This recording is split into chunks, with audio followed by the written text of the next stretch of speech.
प्यारे बच्चों, आप सबको मेरा नमस्कार। जय हिंद बच्चों। बच्चों, आज की वीडियो में मैं आपको कराऊंगा कक्षा 8 रहेगी विज्ञान, और अध्याय 4 है इसमें पदार्थ, धातु और अधातु। तो इसमें जो उड़ान का कार्य पत्रक है, जो उड़ान का की शीट आई हुई है, उसको सॉल्व करेंगे, उसका हल करेंगे बच्चों। तो अगर आप इस चैनल पे नए हैं या चैनल सब्सक्राइब नहीं किया तो इसे सब्सक्राइब कर लीजिए, और बच्चों अपने दोस्तों को भी शेयर कीजिए। तो चलिए शुरू करते हैं। पदार्थ, धातु और अधातु है हमारे पास। इसका कार्यपत्रक है हमारे पास एक। कार्यपत्रक एक करेंगे बच्चों आज, ठीक है। तो चलिए शुरू कर लेते हैं। इसमें जैसे पहला आपके पास प्रश्न, आप सभी ने मम्मी को रसोई घर में खाना बनाते जरूर देखा होगा। अच्छा, अब आप उन सब चीज़ों के नाम लिखो जिनका उपयोग करके मम्मी जो है खाना बनाती है। यानी आपने मम्मी को खाना बनाते हुए तो देखा होगा, तो वो क्या क्या सामान होता है रसोई में जिसका उपयोग करती है मम्मी खाना बनाने में। तो इसमें देखिए आपके पास आंसर आ जाएगा। जैसे आपके पास बर्तन है रसोई में, जल भी है, लकड़ी है, गैस का सिलेंडर भी है। जिसके पास गैस नहीं होती वहाँ लकड़ियाँ होती हैं, ठीक है। और अनाज भी होता है, मसाले वगैरह होते हैं, और भी कई कई तरह के बर्तन हैं, चाकू है, कुछ भी चीज़ें हो सकती हैं। तो ये सारी जो है खाना बनाने में उपयोग की जाती हैं बच्चों, ठीक है। फिर आगे चलते हैं। आपने अभी जिन वस्तुओं के नाम लिखे उनमें से बताइए कौन सी वस्तु कठोर है। यानी जो हमने वस्तुएं लिखी हैं जो रसोई में हमें मिल जाती हैं, उनमें से कठोर कौन सी है। कठोर का मतलब ठोस कौन सी है जिसको हम आसानी से दबा नहीं सकते, उसे वो कौन सी वस्तु है बच्चों। तो उसमें आपके पास जैसे लकड़ी है, बर्तन है, अनाज है, तो ये सभी आपके पास वस्तुएं हैं जो कठोर वस्तुएं हैं जो हमें रसोई में मिल जाती हैं, ठीक है। फिर उसके बाद है आपके पास कौन सी चीज़ चमकीली होती है।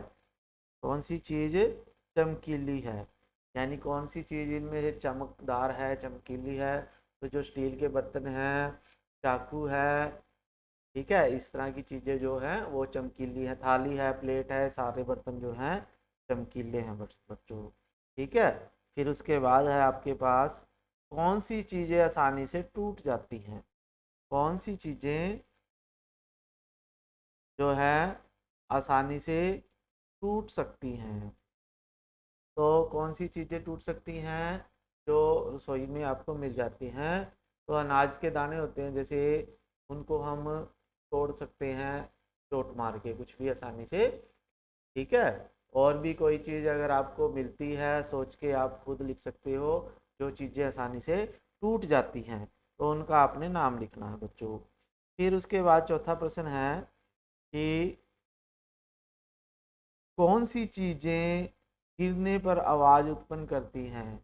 तो कौन सी चीज़ें होती हैं रसोई में जो अगर वो गिर गई नीचे तो आवाज़ करेंगी। तो बर्तन होते हैं, जितने भी बर्तन हैं अगर वो नीचे गिर जाते हैं तो वो आवाज़ उत्पन्न करते हैं बच्चों, ठीक है। फिर उसके बाद है कौन सी वस्तु है जो धूप में रखने पर गर्म हो जाती है। अगर कौन सी वस्तु है जिसे हम धूप में रखें तो वो गर्म हो जाती है। तो गर्म जितनी भी धातुएं हैं, जैसे स्टील के बर्तन हैं, ठीक है, धातुओं से बने हुए जितने भी सामान हैं अगर हम उनको धूप में रखेंगे तो वो गर्म हो जाएंगी। क्यों होती हैं गर्म वो? क्योंकि वो धातुएं जो होती हैं उष्मा की चालक होती हैं, यानी उनमें से उष्मा गुजर सकती है। वो विद्युत और उष्मा दोनों की चालक होती हैं धातुएं। फिर कार्यपत्रक 2 है आपके पास इसी पाठ का, दूसरी शीट है ये, कर लेते हैं बच्चों। कार्यपत्रक 2, ठीक है।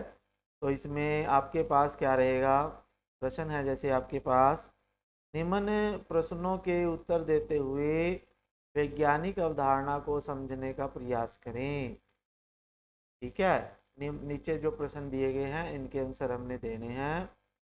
जो तवे का हैंडल होता है उसका उपयोग, यानी उस किस वस्तु का बनाते हैं हम, जो तवे के हैंडल होते हैं। तवे का हैंडल होता है ना, जो क्योंकि तवा गर्म होता है और उसका हैंडल पकड़ के हम उसको आसानी से उठा के रख सकते हैं कहीं भी। तो वो किस का बनाते हैं?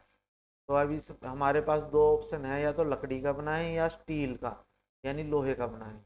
तो कौन से बनाएं बच्चे?